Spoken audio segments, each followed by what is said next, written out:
بسم اللہ الرحمن الرحیم۔ سورۃ بقرہ کی تفسیر کر رہے ہیں ہم۔ آگے دیکھیں گے انما حرم علیکم المیتۃ۔ اس میں جو ہے مردار کھانے سے منع کیا گیا۔ جس جانور کا ذبح کرنا شرعاً ضروری ہو وہ بغیر ذبح کیے ہلاک ہو جائے تو وہ مردار ہے اور حرام ہو جاتا ہے۔ اسی طرح کوئی جانور اگر پہاڑ پر سے گر کر مر گیا اور اس کو کسی درندے نے پھاڑ لیا یا اس کا گلا گھونٹ کر اس کو مارا گیا ہو، ان سب کو شریعت کی روح سے مردار کہیں گے۔ جس جانور کو ذبح کرنا ضروری نہیں وہ اس طرح ہے ٹڈی اور مچھلی۔ دوسرے وحشی جانور جیسے ہرن وغیرہ اگر ان کی جو ہے وہ ذبح قدرت نہ ہو اور ان کو کسی تیر سے یا داری ہتھیار سے بسم اللہ کہہ کر زخمی کیا جائے تو وہ حلال ہو جاتا ہے۔ البتہ بندوق وغیرہ کے شکار سے منع کیا گیا کیونکہ بندوق کی گولی میں دار نہیں ہوتی۔ ایک حدیث میں پیارے نبی صلی اللہ علیہ وآلہ وسلم کا ارشاد ہے، ہمارے لیے دو مردار حلال کر دیے گئے، ایک مچھلی دوسرے ٹڈی، دونوں کو حلال کر دیے گئے۔ اور اللہ تعالیٰ کے نبی نے فرمایا کہ تم پر بہت ساری چیزیں حرام ہیں، جن میں جو ہے وہ خنزیر سب سے زیادہ حرام ہے، اس کی چربی، ہڈی، بال وغیرہ سب حرام ہے۔ اسی طرح جمع ہوا جو خون ہو وہ بھی حرام ہے۔ یہ جانور بے حیائی اور بغیرتی اور نجاست خوری میں مشہور ہے، اور جو قومیں خنزیر کھاتی ہیں ان سے حیا، غیرت، عزت و ناموس رخصت ہو جاتی ہے۔ یہ جانور انسان کے فضلے کو بہت رغبت سے کھاتا ہے، اس لیے اس کا کھانا ایسے ہی ہے جیسے انسان کا اپنا فضلہ کھانا۔ چوتھی چیز جو اس آیت میں جو ہے وہ حرام قرار دی گئی وہ جانور ہے جو غیر اللہ کے نام کیا جائے۔ اس کی دو صورتیں ہیں، اول یہ کہ کسی جانور کو غیر اللہ کے تقرب کے لیے ذبح کیا جائے اور بوقت ذبح اس پر غیر اللہ کا نام لیا جائے۔ دوسرا وہ ہے جس کو جو ہے وہ کیا تو کسی غیر اللہ کے نام سے کیا جائے لیکن ان پر نام اللہ کا لیا جائے تو وہ شرک میں آئے گا، اس لیے یہاں پہ ان دونوں کو بھی حرام قرار دیا گیا۔ احادیث میں ہے اور بعض دوسرے جانوروں کے کھانے کی بھی ممانعت آئی ہے۔ چنانچہ حدیث میں ہے نبی صلی اللہ علیہ وآلہ وسلم نے فرمایا، جو جانور اور پرندے شکار کر کے کھاتے ہیں یا ان کی غذا فقط گندگی ہو ان کا کھانا جائز نہیں، جیسے شیر، بھیڑیا، گیدڑ، کتا، بلی وغیرہ، اور ان کا کھانا حلال ہے جیسے طوطا، مینا، فاختہ، مرغابی، کبوتر وغیرہ۔ بطخ، خرگوش کا گوشت بھی جائز ہے۔ اسی طرح حدیث میں ہے کہ گدھا، خچر کا گوشت کھانا بھی درست نہیں۔ دریائی جانوروں میں سے فقط مچھلی حلال ہے، باقی سب حرام ہے۔ یہاں پہ سورۃ انعام میں اللہ تعالیٰ نے خنزیر کے متعلق فرمایا فَإِنَّهُ رِجْسٌ، کیونکہ وہ نجس العین ہے، اس لیے جو ہے وہ منع کیا گیا مسلمانوں کو، اور پاک چیزوں میں یہ شامل نہیں ہوتا، اس لیے اس کو نہ کھاؤ۔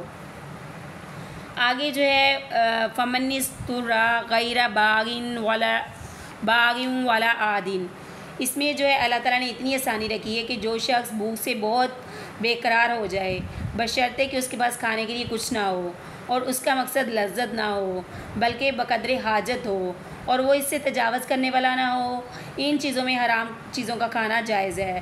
اس شخص پر کچھ بھی گناہ نہیں۔ اللہ تعالیٰ بڑے غفور و رحیم ہے کہ ایسے وقت میں جو رحمت فرمائی کہ گناہ کی چیز کو بھی کھانا جو ہے وہ باعث ثواب قرار دیا، اور اللہ تعالیٰ نے کہا کہ میں بخش دوں گا۔